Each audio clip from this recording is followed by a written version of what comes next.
Todo problema é um problema de liderança, né? Todo problema é um problema nosso. Sim. Você não pode fugir do problema.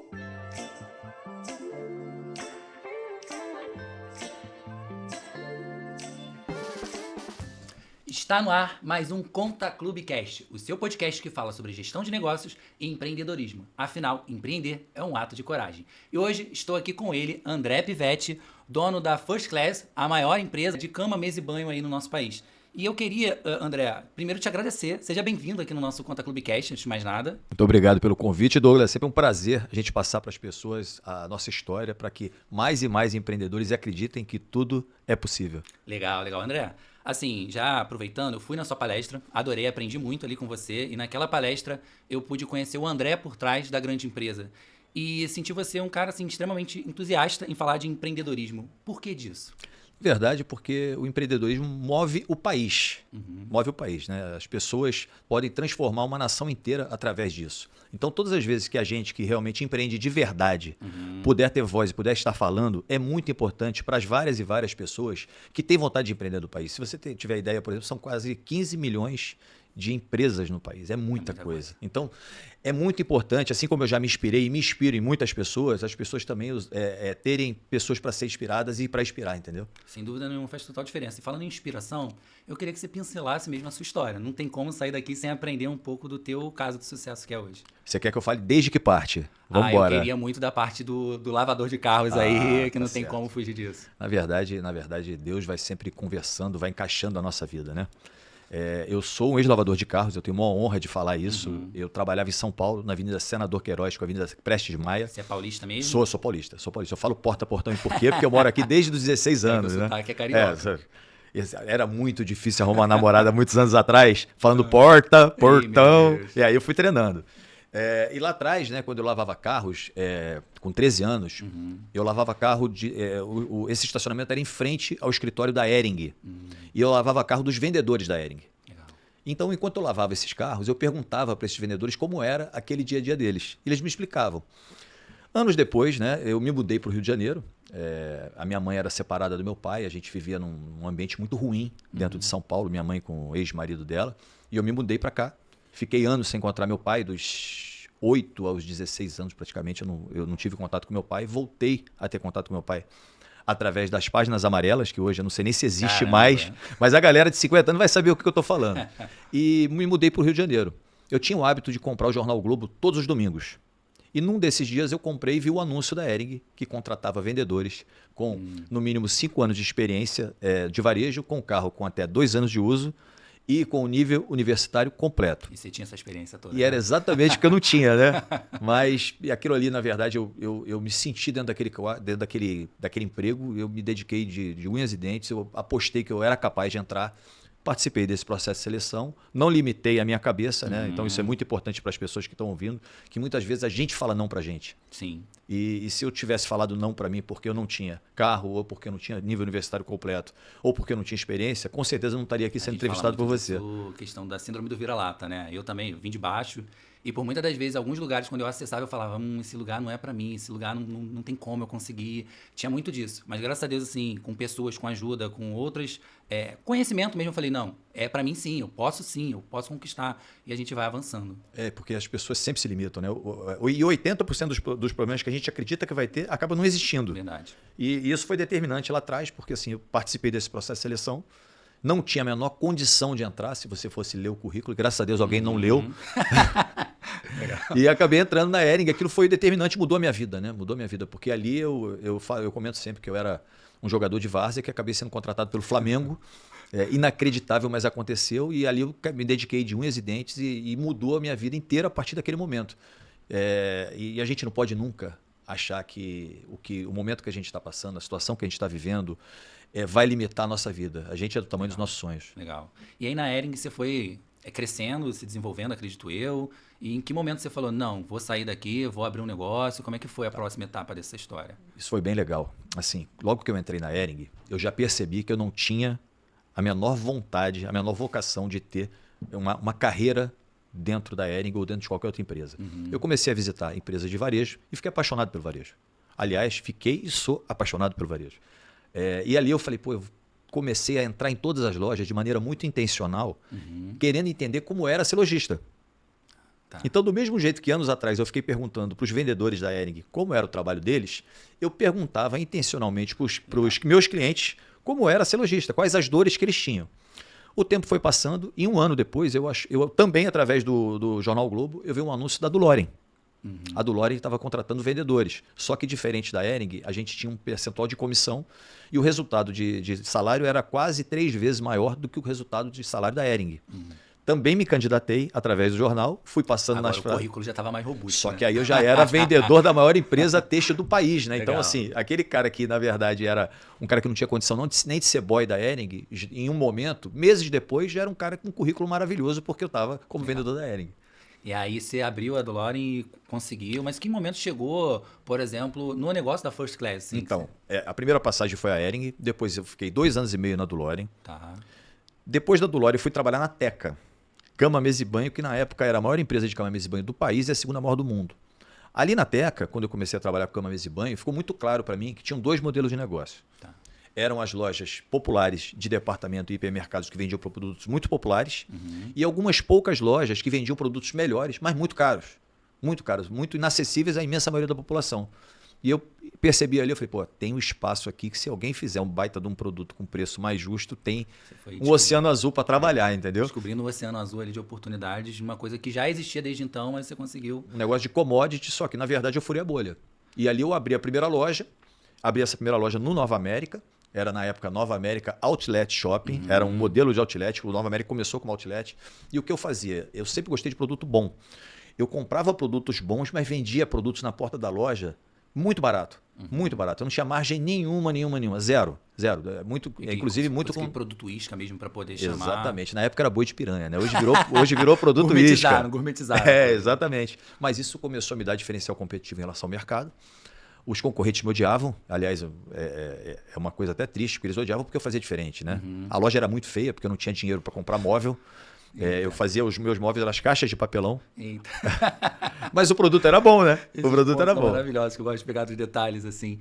E aí você foi crescendo, mas assim, em que momento você entendeu isso daqui é franqueável? Isso daqui faz sentido para franquia? Douglas, na verdade eu não entendi em momento nenhum. Eu achava que franquia era terrível, eu não gostava do modelo, eu achava que... Eu via muita história de franqueador querendo, sabe, era sempre guerra com o franqueado. Eu não gostava do modelo. Aliás, eu não gosto do modelo até hoje, tá? Eu continuo não gostando do modelo de franquia. Tem poucas empresas muito sérias, e tem muita gente que usa o nome do franchise em vão, fazendo aí franqueado de esparro, uma coisa terrível, eu não gosto. A franqueadora com o intuito ali de vender a franquia, sem se preocupar se a pessoa vai dar certo ou não. Aí você vê a abertura de um ponto que, caramba, não faz sentido nenhum a abertura dessa franquia nesse lugar, mas está ali, porque o franqueador quer a taxa de franquia. O cara, na verdade, ele busca a taxa de franquia, né? Sim. Lógico, a gente está generalizando. Claro. Tem gente boa no mercado, mas assim, tem muito picareta. Tem. E infelizmente é isso. Tem. Eu trabalhei por bom tempo assim como gestor de rede de franquias, dando treinamento de consultoria e vi histórias em alguns momentos em que eu chegava numa franqueadora e falei, cara, isso aqui não tá me fazendo bem. Por quê? Aquela história daquela pessoa que trabalhou anos como CLT, saiu de um grande emprego e quer empreender. Pegou aquela rescisão, empreendeu, mas a franqueadora estava muito, não pensando em dar certo, como você fala, pensando no dinheiro, e aquilo não prosperou. Eu falei, cara, não é um ambiente que eu quero, não é um ambiente que eu entendo. E eu vejo muito você falar, na sua palestra eu observei isso, sobre a sua relação com seus franqueados. E muitas das vezes um franqueado ele tem várias lojas. Como é que você montou essa dinâmica? Como é que você enxerga isso? Então, na verdade, eu sempre me coloquei no lugar do franqueado. E me coloco até hoje no lugar do franqueado. É muito simples. Eu faço por ele o que eu gostaria que fizesse por mim. Isso não quer dizer ser bonzinho. Sim. Né? Quer dizer ser justo. Então, assim, eu não abro uma loja para um franqueado onde eu não abriria se fosse para mim. Muito fácil. Eu não faço uma coisa por ele que eu não gostaria que fizesse por mim. E isso vai me levando ao sucesso. Legal. Na verdade, a história da palavra sucesso, né? Ela é diferente de um jogo de futebol, por exemplo, onde para um ganhar, o outro tem que perder. O sucesso dá para todo mundo. Sim. Né? Dá para todo mundo. Né? É compartilhável, exatamente. E o teu sucesso não atrapalha o meu e vice-versa. Então, quando você tem uma rede de franqueados onde você ajuda a que essas pessoas tenham sucesso de verdade, é muito bom, é muito forte, entendeu? Então, eu já não cobro nem taxa de franquia, para você ter ideia. Porque eu gosto de ganhar dinheiro na operação, com ele, não dele. Legal. E a gente vê por aí muita franqueadora que ganha no projeto arquitetônico, que ganha pedacinho de fornecedor, Sim. né? Que uma série de coisas que não estão no contrato. Porque o que está no contrato, você que é do meio do franchise, Sim. o que está no contrato está valendo, a pessoa assinou. Agora, o que não está, e as pessoas começam a fazer de maneira obscura as coisas, é que leva o franqueado ao fracasso, que na verdade o franqueado apostou uma vida inteira no franqueador. Apostou uma vida inteira no franqueador, naquela história do sonho, quando o cara entregou para ele, virou um pesadelo. Caramba. E dentro dessa comunicação sua com o franqueado, uma dúvida que eu tenho, vocês lá na franqueadora também têm a comunicação com os colaboradores, com os funcionários dos franqueados? Como é que chega assim essa linha do André até para quem está na ponta ali atendendo o cliente no final? Eu tenho uma comunicação com um grupo inteiro de colaboradores. Meu Deus, né? Como é que tu Grupo consegue? inteiro. A gente tem um grupo chamado Força de Vendas, Legal. que é um grupo de WhatsApp, onde tem todas as pessoas que querem entrar. Então ali tem mais de 800 colaboradores da rede. Não é lista de transmissão, então é um grupo aberto onde eu falo e eles me respondem. Agora há pouco, por exemplo, eu soltei um vídeo para eles, aqui embaixo no estacionamento, eu soltei um vídeo para eles. Então, assim, é sempre uma relação muito direta, porque todas as vezes que você cria muita barreira, a comunicação chega truncada.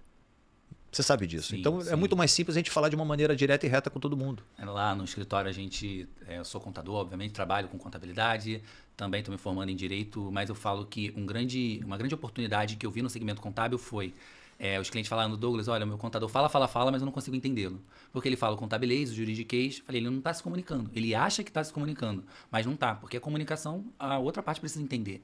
Então, dentro da Conta Clube, a gente tem alguns jargões que um deles olha, a comunicação tem que ser fluida. Não pode querer falar bonito, coisa difícil, porque se o cliente não está entendendo, a culpa não é do cliente, a culpa é sua.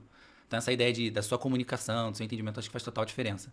O ponto que eu queria te perguntar também, uma curiosidade são quantas lojas atualmente? 250. 250 lojas. Dentro das 250 lojas, tem loja própria? Zero. Zero, tudo? 100% franquia. Caramba, que legal, que legal. E na prática, essas lojas próprias, elas variam de acordo com a região, produto, como é que funciona? Porque dependendo da região, pode ter alguma particularidade ou outra. Na verdade, assim, a gente olha sempre para a área primária de influência. Tá. Então, se você enxergar, por exemplo, uma área com poder aquisitivo melhor, os produtos melhores vendem mais e a gente dá mais ênfase para esses produtos na porta das lojas e no mix de produto montado para aquela loja. Não que ela não tenha produtos melhores, mas a gente vai sempre calibrando de acordo com a área primária de influência. Sempre. Legal. E o digital, André, como é que funciona assim para você, para o franqueado? Porque em alguns momentos no mercado o pessoal falava, o varejo vai morrer, o varejo não vai funcionar, agora é tudo digital. Como é que foi e é para você nesse sentido? Assim, como vocês se adaptaram ou aproveitaram? Eu queria te ouvir nisso. O digital, na verdade, quem falou essa abobrinha, né? Que o varejo vai acabar e que o digital... Isso não existe. Não existe. Você pega o mercado americano hoje, 15% da venda do mercado americano é no digital. 15%. E olha que ele está anos-luz à frente do varejo brasileiro. Legal. Beleza. Dito isso, quem manda hoje... a vida inteira mandou, mas hoje manda muito mais é o consumidor. A partir do consumidor é que as empresas ou têm sucesso ou têm fracasso. Certo? E o digital é mais uma ferramenta de compras para o consumidor. Muitas das vezes ele começa no digital, ele vai lá, abre um post no Instagram, gostou do produto, deu um like ou não deu um like, daqui a pouco ele vê esse anúncio novamente, né, porque você vai rastreando a pessoa que vê o anúncio, e ele passa de frente a uma loja e compra.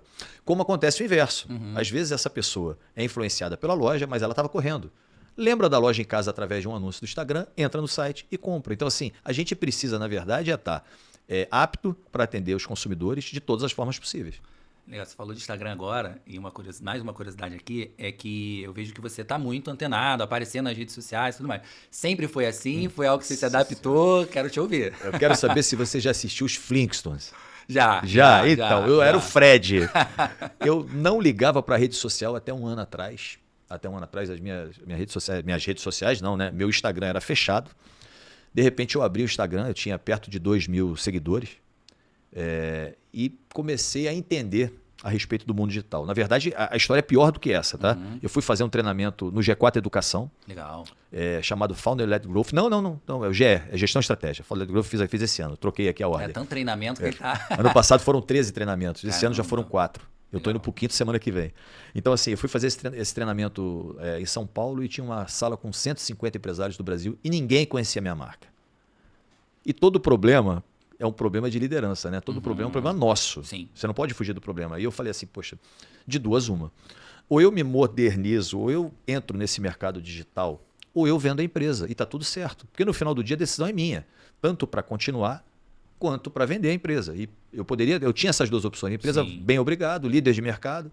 E eu falei, não, pô, vou voltar para o jogo. Já que o jogo é a gente mostrar para as pessoas, porque pessoas compram de pessoas, Sim. pessoas não compram de empresa, né? Vamos humanizar a empresa. E eu falei, poxa, eu vou começar a mostrar para as pessoas tudo que a gente faz do lado de dentro da empresa e que eu não mostrava. Sim. E a partir desse momento eu comecei a fazer um trabalho de rede social. Então a gente montou uma equipe dedicada que está fazendo um trabalho brilhante, porque na verdade nada surge da minha cabeça, uma coisa ou outra até surge, né? Mas muita coisa é dedicada para esse trabalho. A experiência ali, passando pra você. Sim. E a gente vai olhando para quem está fazendo bem feito. O básico bem feito funciona. Não tem jeito, né, André? E me fala um pouco mais, porque eu sei que você fez treinamento lá com a Vox2U, que é cliente da Conta Clube nossa, o Silvestre e a Vanessa são maravilhosos, por sinal. E você falou que quando você foi se desenvolvendo através da comunicação, da oratória, o que isso fez diferença para você? A oratória faz total diferença na vida das pessoas, total diferença. Eu já me comunicava muito bem, eu tenho o hábito da leitura, né? Hábito esse, inclusive, que mudou a minha vida, porque o cara, para sair de lavador de carro, para se tornar CEO de uma empresa do tamanho... CEO não, né? Eu sou fundador, é diferente. CEO é um contratado, eu sou fundador de uma empresa que é líder de mercado nacional, mas a leitura fez a diferença na minha vida. Por quê? Porque a comunicação não é o que você fala, é o que a pessoa entende. Você disse agora há pouco uma grande verdade, né? E eu, quando comecei a colocar a minha cara na rede social, começaram a surgir também oportunidades de palestrar. Eu falei, pô, eu tenho que me preparar. Eu sou muito doente com preparação. Eu gosto demais de treinar, eu acredito nisso, eu sou ex-atleta, então assim, eu não conheço outro caminho, a não ser o treinamento. Procurei a Vox por indicação de um amigo meu, que a esposa já tinha feito Vox, e pô, adorei o pessoal me abraçou muito bem, e faz toda a diferença, porque não é como se fala, não é o que se fala, é como se fala, né? Eu falo que, eu até desabafei esses dias com o Silvestre lá da Vox, né, falando que Silvestre, eu tinha um medo gigante de falar em público, e eu acho que o frio na barriga ele é natural, faz parte do processo.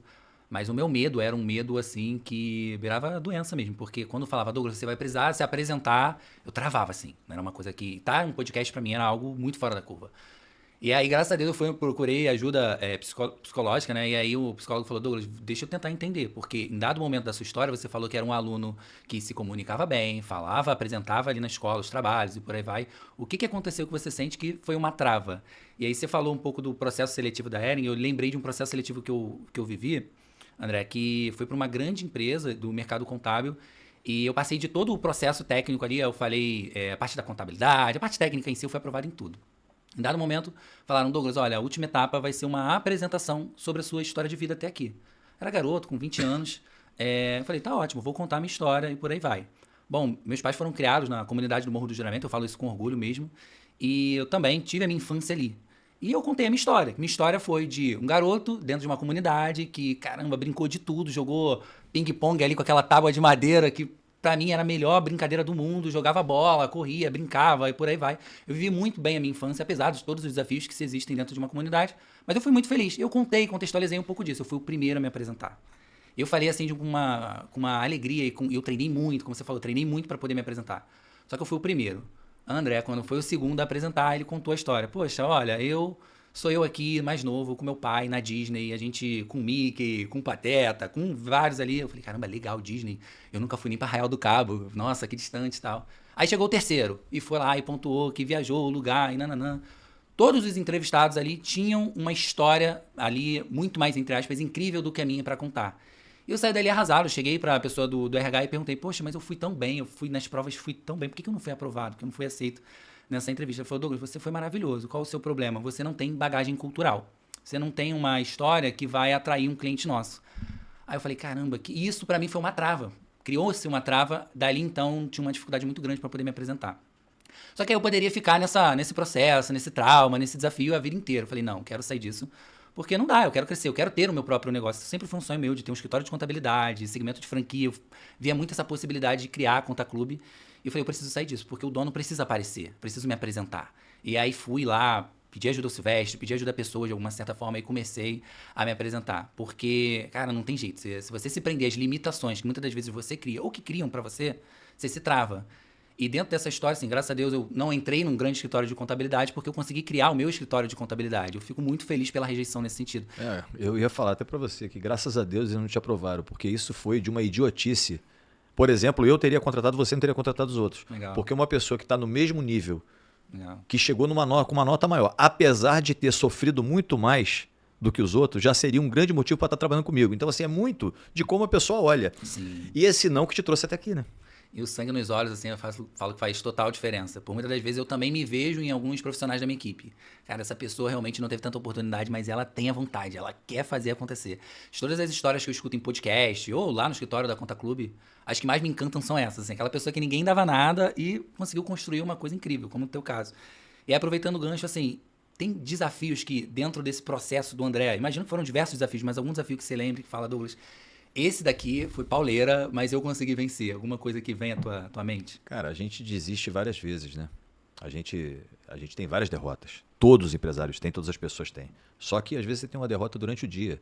Aí você vai dormir com essa derrota e no dia seguinte você arruma mais energia para criar outras coisas e arrumar a maneira de sobressair, apesar da dor de cabeça, apesar da dor de barriga, apesar do problema. Então, assim, o empresário, na verdade, ele é a caixa de não. A caixa de não. Eu já tive vários problemas lá de trás, na construção, de quando representante ainda, depois de como empresário também, mas é do jogo. Depois você vai ganhando casca, você descobre que é do jogo. Você enxergar e falar, peraí, isso aqui eu preciso mudar a forma de enxergar. E você vai mudando. Por exemplo, você pega a Covid. A Covid não foi desesperador? Foi. Então, num primeiro momento, para todo mundo. Dia 16 de março fechou tudo. Ou dia 18, mas eu acho que foi dia 16. Fechou tudo. Falei, pô, o que eu vou fazer? Pensei eu. Na época já era franquia. Sim, a época era franquia. Falei, pô, daqui a pouco você começa a arrumar alternativa. 20 dias depois, eu estava comprando produtos internacionais. Eu falei assim, pô, se eu não morrer, se o mundo não acabar, vai faltar produto. Se eu não tiver produto, eu quebro. O que eu comecei a fazer? Comprar. Então, assim, a gente tem desafio o tempo todo. Hoje, por exemplo, a gente tem desafio da guerra. O preço do petróleo subiu. O preço do petróleo subiu. O preço do produto vai subir. Está subindo. O preço do frete internacional, por causa desse negócio de bomba, em navio, subiu. É do jogo. O importante é o seguinte, é a gente se adaptar o tempo todo. A gente já teve situação, por exemplo, de bater uma pessoa dentro da minha empresa para comprar minha empresa, há anos atrás, que falou, olha, só vão ficar 2 empresas no mercado, a minha e talvez alguma outra. E quis comprar essa minha empresa. Um cara do mercado de cama, mesa e banho muito grande. O primeiro dia para mim foi um choque. Sabe? Cheguei em casa, eu me senti o cocô do cavalo do bandido. Então, assim, e depois eu fui dormir, no dia seguinte eu acordei com uma raiva. Eu sou muito bom na paz, mas sou melhor ainda na guerra. E eu falei assim, espera, que eu quero ver se vão ficar 2. Só vai ficar First Class e mais alguém. Moral da história, a First Class ficou de pé. Legal. Então, assim, você começa a descobrir que é do jogo, entendeu? A gente não tem uma linha reta no empreendedorismo. A gente hoje... A gente está bem, amanhã dá uma porradinha. Você precisa manter, na verdade, o básico bem feito o tempo todo. Isso é que ganha o jogo. Legal. E você falou dos produtos de importação. Hoje os produtos que vocês têm são importados, nacional, tem produto próprio? A gente 75% do nosso mix é importado. Todos eles desenvolvidos por nossa curadoria. Produtos que vêm de mercado internacional, com a nossa marca, com a nossa etiqueta. Legal. E os outros 25% são produtos nacionais que a gente desenvolve com indústrias parceiras do Brasil. Legal, legal. E André, você falou de importação dos produtos, como é que você enxerga, dentro da palestra que você trouxe também, me veio agora em mente, você falando que o empresário, tá na fila do pão, né? E que nessa fila ele vai entregando, antes dele receber qualquer coisa, ali para o governo, o dinheiro do governo, funcionário, aluguel, é quase o último a receber. E o governo tem uma fatia, que é o imposto, seja independente de político A, B, C, que é grande. Como é que você enxerga essa questão tributária no Brasil? Não, a questão brasileira é uma vergonha, né? Beleza, então, dito isso, que é uma vergonha, eu só vou corrigir. O empresário não é o penúltimo, não. Ele é o último a receber. O primeiro é o funcionário, tem que receber, que o funcionário depende daquilo. Legal. O segundo é o fornecedor, senão você não tem o produto.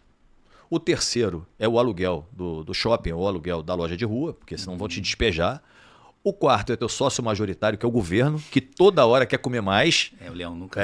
Exatamente. E o quinto, para quem não é franqueado, é você, se sobrar. Se você for franqueado, você ainda tem que pagar o royalties do franqueador para que isso tudo dando certo, você tenha a tua parcela mínima de participação. Legal. E aí você falou do governo, o peso, você sente que os franqueados também pontuam muito dessa burocracia governamental, você enxerga que, Douglas, olha, existe, é um fato, é ruim, né, a carga tributária brasileira, Mas é ruim para todo mundo. A gente criou estratégias que conseguiram ajudar tanto a franqueadora quanto os franqueados. Primeira coisa é a gente ter um entendimento de que o governo não é a favor do empreendedorismo. Sim. Ponto final. Sim. O governo ele atrapalha ao invés de ajudar. Sim. O governo brasileiro, ao invés de ajudar o empreendedor, que é quem gera emprego e quem gera recurso para dentro do governo, ele atrapalha. Isso é um fato. Ponto. É indiscutível. E o pior de tudo é o seguinte, que a conta sempre vai para o consumidor. Você imagina o seguinte, por exemplo, agora com o ISS, por exemplo, né, quem trabalha com serviço sabe que o imposto vai sair de 16% para 33%. Sim. Isso é uma vergonha. Isso é uma vergonha. E quem vai pagar a conta? Quem vai pagar a conta é o consumidor, porque Não, óbvio sempre repassado. vai repassar, vai repassar. E agora a gente está falando muito lá no escritório sobre reforma tributária. O quanto isso vai impactar no dia a dia. Porque por muitas das vezes ele é vendido a ideia de que o governo é burocrático, e é de fato, e que sim, eu sou totalmente favorável a uma reforma que venha a facilitar o dia a dia. Porque sou contador, amo minha profissão, mas até como contador eu entendo que a gente se perde muito tempo para poder calcular imposto, para poder passar informações tributárias para o cliente, algo que poderia ser muito mais fácil, muito mais simples para a gente da contabilidade e também para o cliente. E nessa mudança, nessa transição, o que a gente está vendo vai facilitar em algumas coisas, o processo de transição vai ser difícil, mas sempre com a ideia de eu quero aumentar um pouco mais a minha fatia, eu quero cobrar um pouco mais de imposto, eu quero sempre com essa ideia. Então a gente lá fala, cara, o que eu puder fazer de maneira estratégica, legal, para o meu cliente pagar menos imposto, eu vou fazer feliz da vida. Mas eu vou fazer uma pergunta para você. Pode perguntar. Vou fazer uma pergunta para você. Por exemplo, quando a pessoa está doente, se ela não tomar remédio, ela acaba morrendo, não acaba? Sim. Agora, se você errar na dose do remédio, você também não mata o paciente? Exatamente. E é o que o governo faz com o empreendedor. Infelizmente é isso. Em contrapartida, você atravessa a fronteira, você vai para o Uruguai, você vai para o Paraguai, e eles produzindo lá, eles trazem para cá com zero de imposto. Sim. Você pega hoje indústrias centenárias, líderes de mercado como uma Lupo, por exemplo, que abriu unidade lá e tem que abrir mesmo, porque o nome disso é legítima defesa. Sim. Você pega, por exemplo, a maior indústria de cuecas do Brasil, chamada Duomo, também tem unidade no Paraguai. Por quê? Porque o governo brasileiro ele não sabe medir as coisas. Porque assim, não é que o empreendedor, que o empresário não queira pagar, não. O empreendedor, o empresário, ele quer pagar sim, mas ele quer pagar de forma justa, onde ele ajude a sociedade, mas ele consiga também trabalhar para crescer. Porque através do crescimento do empresário é que um país cresce. E os caras perderam a mão disso. Perderam. E hoje, cada vez mais eu sinto que é visto o empresário sempre como um vilão. É aquele cara quase que tá com um chicote na mão na imagem de muita gente, falando, você tem que trabalhar muito, só eu tô rico. E não é a realidade do empreendedor brasileiro. A maior parte está trabalhando ali para poder tirar um pouquinho e olhe lá, e quando retira, porque é um desafio muito grande. Você sentiu assim, dentro da sua história, parte da gestão financeira agora, você teve um suporte, como é que foi, questão de fluxo de caixa, estratégias que você tenha feito ali, Douglas? Teve momentos que eu tive que fazer alguma promoção, campanha de venda para poder impactar o caixa? Não, isso aí a gente faz o tempo todo, né? Até hoje. É o tempo todo. Se eu virar para você e falar que a gente não faz isso, eu estou morando na Finlândia. Não tem, isso é varejo. Na verdade, isso é a nossa função. A gente tem que sempre equilibrar estoques, equilibrar caixa através de atrair mais consumidores, de colocar um produto mais atrativo na porta, de mexer na promoção. Isso daí é o tempo todo e é no mundo inteiro. No Brasil, então, são os melhores, na minha ótica, são os melhores empresários do mundo, porque a gente vai dormir de um jeito e acorda de outro, né? Sim. Mas isso é o nosso trabalho. É bacana que você falou isso do empreendedor brasileiro. Às vezes a gente almeja muito o empreendedor lá fora, né? Dos Estados Unidos e tudo mais. Claro, tem muita gente que vale a pena a gente aprender, entender e por aí vai. Mas, cara, tem muita gente fera aqui no Brasil. Muita pessoa, muito empresário que, com a sua história, né? Sair do nada e construir uma coisa. E o quão bacana é a gente ver que é possível, mesmo diante do governo, de tantos desafios, mas ainda assim é possível. E, André, queria saber um pouco dos próximos passos do André como pessoa. Você vai fomentar mais ainda a rede social, podcast, palestra. Queria saber um pouco dos teus projetos aí. Sobre meus projetos... Primeiro, eu vou falar a respeito de palestra. Né? Palestra, perfeito. Na verdade, é uma coisa que eu estou apaixonado por isso. Tomou gosto, né? Gostei. É uma coisa que assim, é muito importante a gente tocar na vida das pessoas. Legal. E através das palestras, eu percebo que eu estou conseguindo fazer isso. Outra coisa 100% do resultado de dinheiro das minhas palestras são doados a 2 institutos.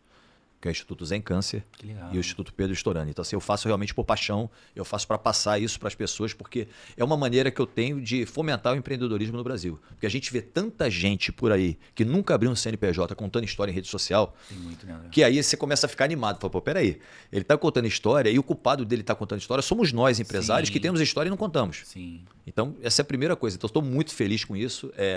Outra coisa que me dá muito prazer é o canal, o podcast, que é o Café com o Pivete, que Legal. é outra coisa que todas as vezes que a gente senta aqui para conversar, na verdade, eu quando estou entrevistando, eu estou lendo o livro da tua vida. Legal. E quem é apaixonado por leitura sabe que como é importante a gente saber o que tem por trás das marcas, que são as pessoas que constroem. Que bacana.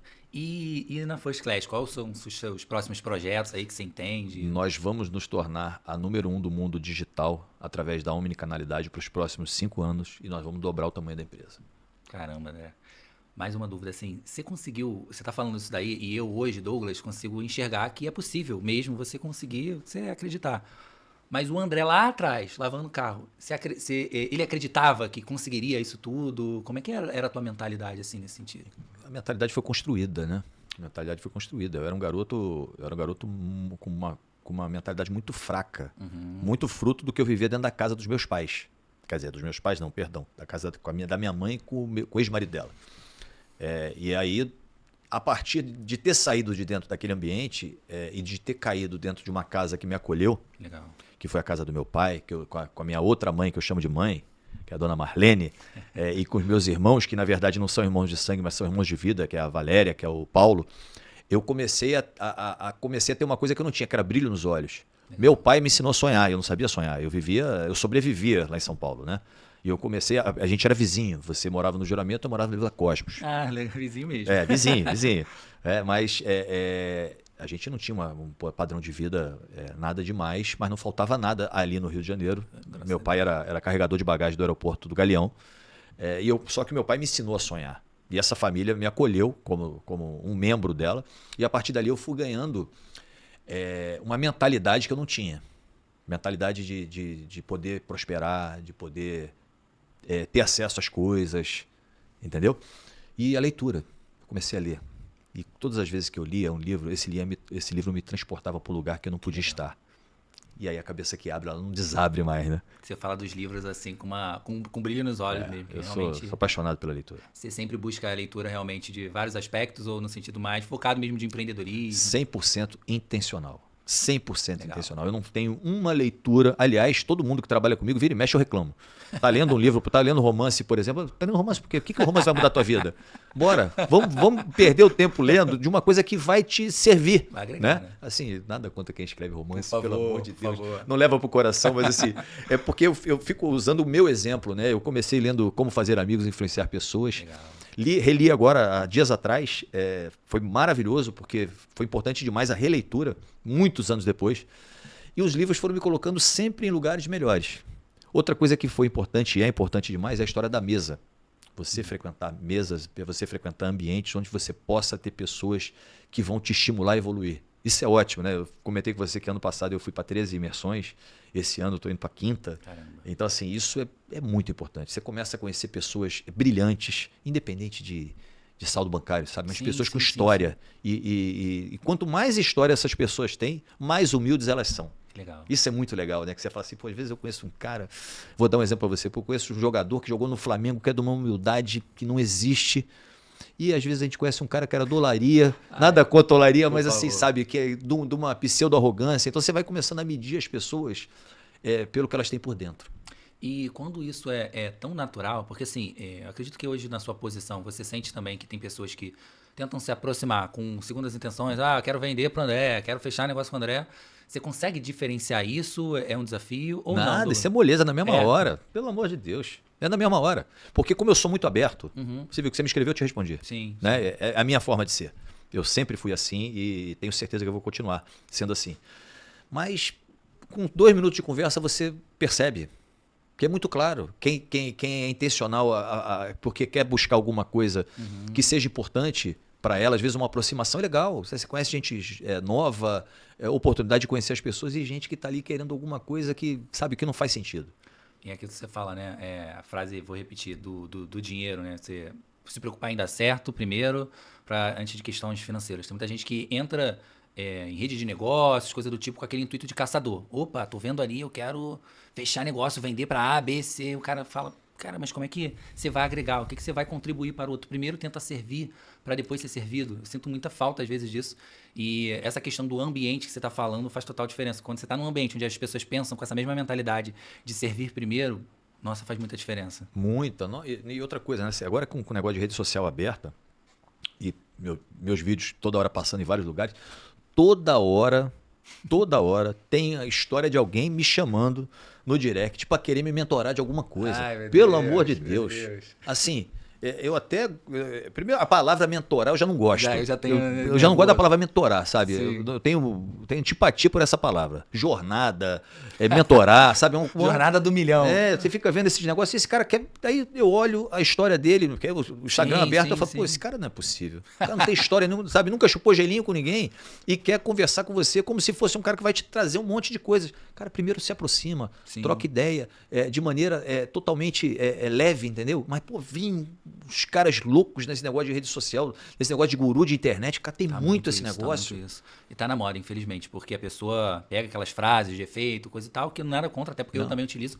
Mas quando você falou, vai ver a história da pessoa por trás, não tem história. É só a mentoria ali, que eu ajudei o empresário tal. Aí Pô, deixa eu te contar uma, Conta, vai, pelo amor de conta, Deus. conta, Eu só não posso falar nome. Se eu falar Não, nome pelo amor e de Deus. vocês que estão assistindo, não fiquem rindo, hein? Pô, Conta. ontem, uma empresa que está fazendo um trabalho aí, cara, que vai fazer um trabalho muito parecido com o Shark Tank Brasil. Uhum. Os caras me chamaram para ser um dos entrevistadores. Tudo certo. Fiz um primeiro bate-papo e ontem foi o segundo bate-papo. Tá. Daqui a pouco o cara me apresenta uma conta para eu pagar, para eu sentar na mesa dele. Uhum. Que a conta tinha 3 lugares, um custava R$170 mil. Eu vou repetir, R$170 mil. Eita. O outro, que era um pouquinho melhor, a cadeira tinha mais conforto, custava R$300 mil. Meu Deus do céu. R$300 mil. E a terceira cadeira, que era a cadeira mais importante, R$500 mil. E eu fazendo força para continuar rindo, que era online, né? Aham. Eu falei assim, pô, se eu fizer a cara feia, vai aparecer já que eu tô mostrando que eu não tô gostando. O corpo fala. Aí eu tô ali, né, forçando para continuar rindo, mesmo sem conseguir direito. E aí a pessoa, poxa, inclusive o cara é muito educado. Pô, fez sentido para você? Eu falei, claro, total sentido. Agora deixa eu passar para você a minha conta. Porque se a tua conta deu esse preço, tem a minha conta da minha imagem, que você esqueceu de Sim, colocar aí. claro. Então, qualquer custo teu é vezes 4. E aí, como é que foi? Acabou a reunião, né? Você fala assim, meu Deus do céu, as pessoas perderam a noção das coisas. Perderam a noção das coisas. É. Mas você sabe que é isso, é a história da vaidade. As pessoas acham que assim, eu tenho 56 anos. Tem gente que até tem a vaidade de aparecer. Eu não tenho vaidade de aparecer. Eu apareço porque é importante para as pessoas entenderem o que tem por trás da First Class. Eu apareço porque a gente tem uma rede de franqueados que precisam que eu apareça. Tem uma rede de colaboradores que para eles é importante a imagem do fundador, sabe? Imagem de uma pessoa de verdade que tem história para contar. Agora, isso é uma coisa. A outra coisa é você pagar uma fortuna, diga-se de passagem, para aparecer em algum lugar. Meu Deus do céu. Você falou dessa história, apareceu algo parecido comigo, claro que não na mesma proporção. Eu fui convidado para São Paulo para poder fazer uma entrevista. Não, a gente quer muito te entrevistar, a história do garoto que está crescendo aí como escritório de contabilidade. Eu falei, bacana, eu quero participar, quero contar minha história. É sempre bom a gente estar nessa dinâmica. E aí falou, não, então, aí você só vai ter que pagar um valor de R$10 mil para a gente poder te entrevistar. Eu falei, mas eu vou ter que pagar para ser entrevistado? Não tá fazendo tanto sentido. Aí entrei em contato com o Silvestre, eu falei, Silvestre, olha, tá acontecendo isso é normal? Ele falou, Douglas, olha só, não tá fazendo sentido nenhum. Tenho experiência, isso daí é golpe, é gente que tá querendo aí, você vai aparecer numa telinha do Instagram ali deles, e eles vão ganhar muito dinheiro em cima de você. Só que assim, tem você e tem tantas pessoas. Quem cair não é uma coisa assim específica, caramba, eu gostei da tua história, eu quero te ouvir. Quer ganhar o teu dinheiro, ponto. Eu falei, cara, não quero isso. Não... Se esse é o preço que tem que pagar para crescer, dessa forma eu não quero crescer. E é bom ver que tem você como referência aí que conseguiu crescer sem precisar passar por esse caminho. E fico muito feliz nesse Esse sentido. caminho é de mentira. Esse caminho é de mentira. A gente não Castelinho precisa de disso. areia, né? Castelinho de areia. Pelo amor de Deus. A gente precisa do básico bem feito todo dia. É só isso. André, para te perguntar mais uma coisa, eu queria saber assim, o que você orienta pro cara que tá iniciando um negócio, tá querendo empreender ali, tá com um projeto, com uma ideia, qual dica que você dá? Primeiro de tudo, olha para quem está fazendo um negócio muito próximo do que você quer fazer. Olhou, enxergou que aquilo ali tem condição de caminhar, Legal. faz as perguntas que precisar fazer para essas pessoas. Começa a visitar várias lojas, vários lugares, vários modelos de negócio parecidos. Pergunta, entra para tomar um cafezinho, bate papo, sabe? Troca ideia com as pessoas. Você já vai diminuir muito a tua margem de erro da história. Porque, na verdade, no final do dia, vale mais quanto quem erra menos. E todas as vezes que você perguntar muito mais, você vai errar menos. A outra coisa é, entende o perfil do teu consumidor. Isso é muito importante. Eu já quebrei por causa disso. Eu abri negócio sem entender o perfil de para quem eu ia vender. Sabe, eu abri loja, por exemplo, em Sulacap para vender lingerie da Dulorem. E, poxa, nada contra a Sulacap, mas a consumidora dali não tinha o perfil, infelizmente, para ela de poder comprar lingerie da Dulorem. Ela tinha que comprar um produto mais barato. E eu falhei porque eu não entendi isso. Então, assim, quando você entende o que a concorrência, do que você quer fazer, faz, quando você entende se o teu produto encaixa com aquele negócio, e o terceiro, caixa não se mistura, caixa é rei.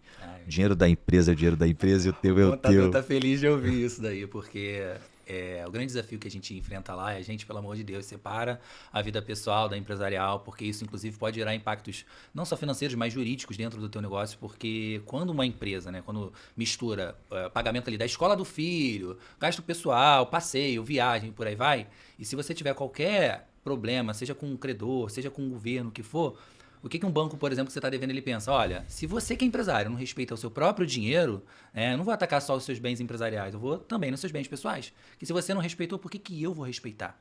Então isso pra gente, assim, a gente bate muito nessa tecla lá com os clientes da Conta Clube. André, obrigado mesmo pela tua aula aqui, de uma certa forma, aprender com você. Eu queria te presentear com o boné da Conta Clube, tá? Todos os... Esse daqui a gente fala a nossa corujinha, que é a nossa logo da Conta Clube Contabilidade. Pô, espetáculo. Posso botar na cabeça? Pode, claro, Deixa eu claro. já abrir aqui Só porque... vê aí o tamanho. Minha cabeça é grande, né? Pô, cabeça grande aqui, agora deu. Ó, ficou legal. Que a gente brinca que pensou em contabilidade, não se esqueça, é Conta Clube na cabeça. Isso aí, maravilha. Toda palestra a gente conclui dessa forma. Obrigado ter me chamado para participar do podcast. É sempre importante passar para empreendedor que é possível, que a gente junto pode mudar o país. Legal. O país vive de empreendedorismo, precisa de empreendedores mais preparados. E assim, o papel da contabilidade é vital para o funcionamento de um negócio, de um empresário, de um empreendedor. E a gente dá voz para as pessoas que mudam o Brasil, que transformam o Brasil num país muito melhor, é muito importante. Então, continua com esse trabalho. Legal. Continua com esse trabalho. Você falar de contabilidade de uma maneira simples é importante porque tem muita gente que não tem entendimento das coisas, mas também não tem entendimento porque muita gente gosta de falar de um jeito muito difícil ao invés de falar simples como você fala. E sucesso para vocês. Obrigado. Pessoal, até a próxima aqui no Conta Clube Cast. Pensou em contabilidade, pensou na Conta Clube. Obrigado, amigo. Obrigado, senhor. Eu que agradeço.